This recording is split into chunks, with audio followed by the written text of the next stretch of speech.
በምክር ቤት አባልነት የማትቀጥሉ ነገር ግን የብልጽግና አባል ስለሆናችሁ የመንግስቱ አካል ሆናችሁ በተለያየ ደረጃ ለምታገለግሉ የፓርቲያችን አባላት ላለፉት 5 ዓመታት ለነበራችሁ አገልግሎት ድርጊታችን እንዲሁም መንግስት ከፍተኛ ክብርና ምስጋና ያለው መሆኑን ልገልጽላችሁ ፈልጋለሁ።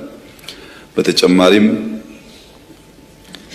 በተፎካካሪ ፓርቲ ተወክላችሁ ላለፉት 5 ዓመታት በእውቀታችሁ በአቅማችሁ በመሻታችሁ ልክ ሀገራችሁን ያገለገላችሁ በዚህ ምክር ቤት ውስጥ ድምጻችሁን ያሰማችሁ ለምሳሌ ክቡር አቶ ባርጤማ ፈቃዱና የኢዜማ ፓርቲ አባላት በሙሉ እንዲሁም ክቡር አቶ ደሳለኝ ጫኔና የአብን ፓርቲ አባላት በሙሉ ዶክተር መብራቱ አለሙ እና ሌሎችም የተፎካካሪ ፓርቲ አባላትና የግል ተወዳዳሪዎች ላለፉት 5 ዓመታት በዚህ ምክር ቤት ውስጥ ቆይታችሁ የህዝብ ጥያቄ የፓርቲያችን ጥያቄ የኛ አመለካከት ብላችሁ ላራመዳችሁት ሐሳብ ጥያቄ አስተያየት በሙሉ ከፍ ያለ ምስጋና ማቅረብ እፈልጋለሁ።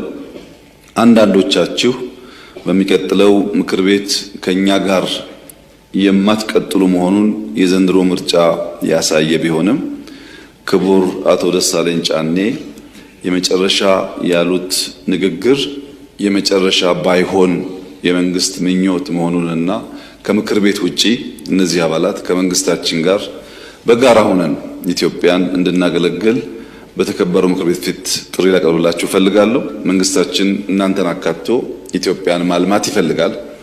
ኢትዮጵያ የጋራ ሀገራችን ናት። እኛም እናንተም ልጆቿ ነን። በምክር ቤት ብቻ ሳይሆን በተለያየ ዘርፍ ተባብረን ኢትዮጵያ እንድናበለጽግ አብረን እንድንሰራ ጥሪ ላቀርብላችሁ ፈልጋለሁና የመጨረሻ እንዲሆን ምኞቴ አለመሆኑን ላረጋግጥላችሁ ፈልጋለሁ።